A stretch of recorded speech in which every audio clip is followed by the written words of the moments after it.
Holding today's hearing.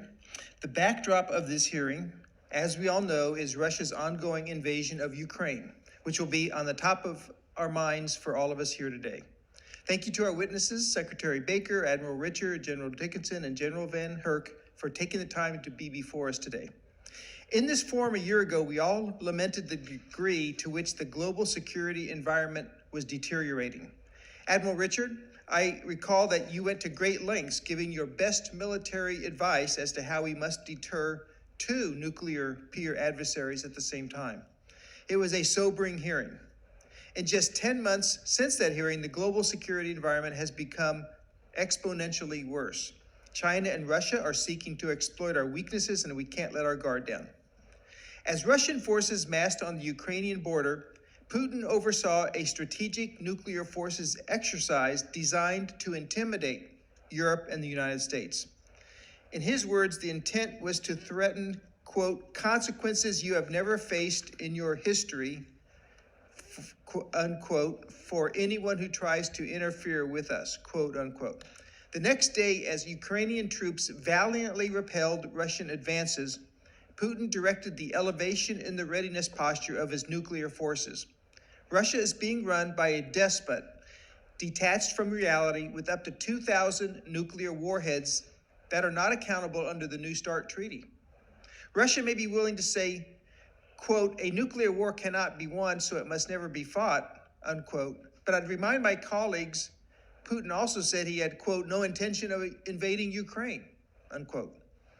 Since last year, the strategic threat posed by China has also metastasized.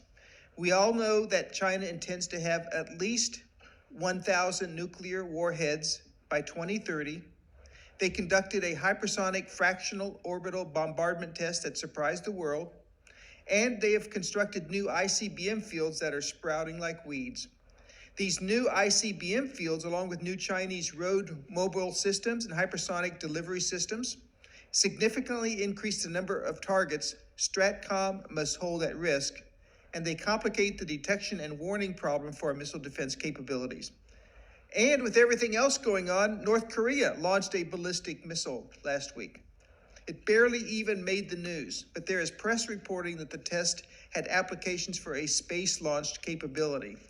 If true, this represents a significant threat to our homeland, and the Missile Defense Review, which is coming out soon, must continue the long-standing commitment to outpace the North Korean threat to the homeland and get the next generation interceptor to initial operating capability as soon as possible.